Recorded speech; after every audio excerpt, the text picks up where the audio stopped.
It was May 5th, 1945. The war in Europe was nearly over, but on a small island in the Pacific, a young man from Virginia was doing something no one had ever done before, and doing it completely unarmed. His name was Desmond Doss. He was 26 years old, and in the span of a single night on a blood-soaked ridge in Okinawa, he would save the lives of 75 men without firing a single shot. How does a man do that? How does someone walk into one of the deadliest battlefields of the Second World War with no weapon, no armor, nothing but a medical kit and a rope, and survive? And more than survive. How does he become the first conscientious objector in American history to receive the Medal of Honor? The answer begins not on a cliff in Japan, but in a small house in Lynchburg, Virginia, in 1919. Desmond Thomas Doss was born into a Seventh-day Adventist family. His faith was not casual. It was the architecture of everything he believed. The sixth commandment, "Thou shalt not kill," was not a suggestion to Doss. It was a line he would not cross under any circumstances. He grew up with a framed print of the 10 Commandments on the wall. He stared at it as a child, and something about it settled into him permanently. When the Japanese attack on Pearl Harbor drew the United States into the Second World War in December 1941, Doss was working in a shipyard in Newport News, Virginia, a job that would have qualified him for a military deferment, meaning he could have legally stayed home. He did not want that. He believed in the cause. He believed his country needed him. He simply could not bring himself to carry a weapon or train to kill another human being. So he enlisted as a combat medic. The Army did not know what to make of him. His fellow soldiers in the 77th Infantry Division, the unit that would eventually become known as the Statue of Liberty Division, were, at first, deeply hostile. Doss refused to handle a rifle. He refused to train on Saturdays, which his faith observed as the Sabbath, a day of rest and worship. His bunkmates called him a coward. Some threatened him. His commanding officer, Captain Jack Glover, tried multiple times to have him discharged on psychological grounds. Glover believed, with genuine conviction, that an unarmed medic on a combat line was a liability, a man who would break when the moment came and get others killed. Doss did not break. He trained harder than anyone. He studied his medical manuals until he could perform field procedures, stopping bleeding, stabilizing fractures, treating shock, faster than soldiers with twice his experience. He never argued with men who insulted him. He simply continued.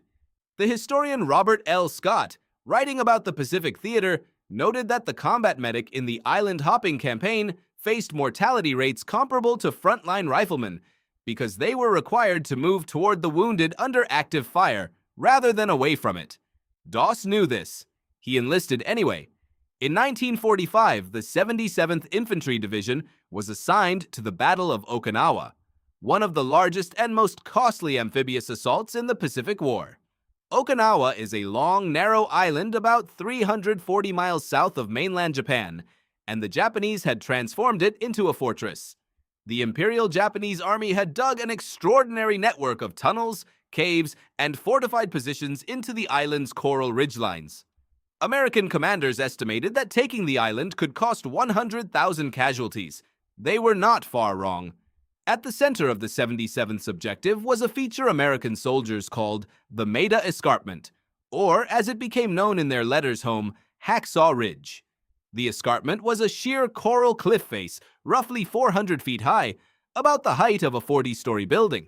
At the top, Japanese forces had constructed interlocking fields of fire, meaning that any position a soldier tried to shelter in was covered by at least 2 other gun positions. To reach the top, American soldiers had to climb cargo nets and improvised rope ladders while under fire. The climb alone was lethal. The men of Company B reached the top on April 29, 1945. Doss climbed with them, unarmed. What followed was 5 days of the most brutal close-quarters combat in the Pacific Campaign. The Japanese counterattacked repeatedly, often at night, often in mass formations. The historian E.B. Sledge, a Marine veteran of the Pacific who later wrote the landmark memoir With the Old Breed, described the coral ridges of Okinawa as places where the normal rules of human experience simply ceased to function, where men did things they had never imagined themselves capable of in both directions. On the night of May 5th, the Japanese launched a major counterattack against the American positions on top of the escarpment. The assault was overwhelming. Company B was forced to fall back. Men were cut off. The order came to retreat from the ridge entirely. Doss did not retreat. He had heard something. Movement. A voice. Someone was still alive out there on the open ground, between the American line and the Japanese positions. He went back. What Doss did over the following hours has been confirmed by military records, by his Medal of Honor citation, and by the eyewitness accounts of the men he rescued. Working alone in the darkness, under ongoing fire, he located wounded soldiers one by one. He treated their injuries on the spot, compressing wounds, splinting limbs, keeping men conscious.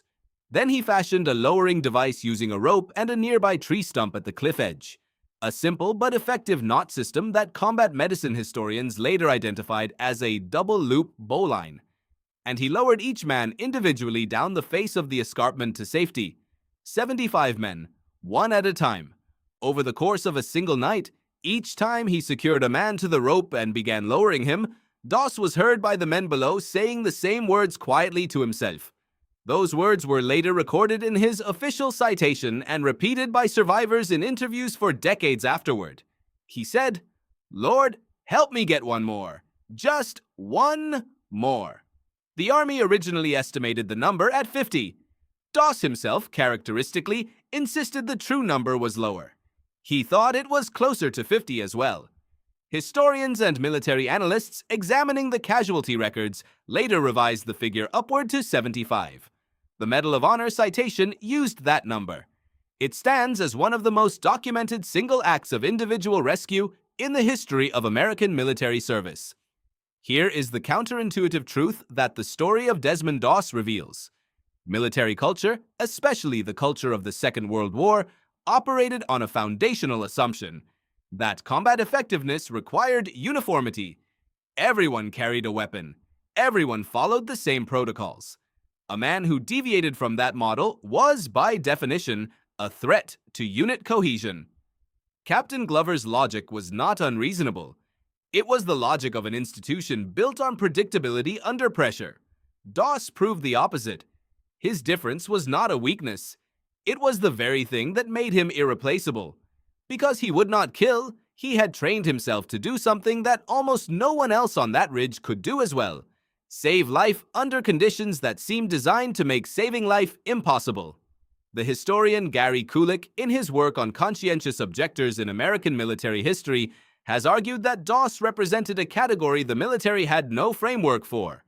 A man whose moral conviction functioned as a form of tactical advantage. His commanding officer, Captain Glover, the same man who had tried to have him discharged, later stated publicly that he owed his own life to Doss. The man Glover had called a liability became the man Glover credited with keeping Company B alive. President Harry S. Truman presented Desmond Doss with the Medal of Honor on October 12, 1945. At the ceremony, Truman reportedly told him, "I consider this a greater honor than being president." Whether or not those exact words were spoken, the sentiment was recorded by multiple witnesses and has been cited in historical accounts of the ceremony ever since. Doss survived the war. He returned to Lynchburg, Virginia. He struggled for years with tuberculosis contracted during the campaign and later lost significant hearing in one ear. He never sought the spotlight. He gave talks at churches and schools. He lived quietly. He died on March 23, 2006 at the age of 87. There is a memorial to him today in Lynchburg. There is a chapel named for him at Loma Linda University in California, the Seventh-day Adventist institution he supported throughout his life. And in 2016, the director Mel Gibson brought his story to a worldwide audience in the film Hacksaw Ridge, which introduced Doss to a generation that had never heard his name.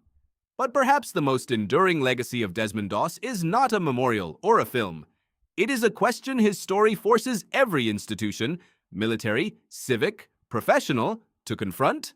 What do you do with the person who will not conform, who refuses the standard issue tools, who insists on doing things their own way because of something they believe more deeply than they believe anything else? The Army spent 2 years trying to remove Desmond Doss. Then it spent the rest of the war trying to keep him alive. It was May 5th, 1945. A young man from Virginia stood at the edge of a cliff in the dark. He had no weapon. He had a rope, a medical kit, and a belief that one more life could be saved. And he went back.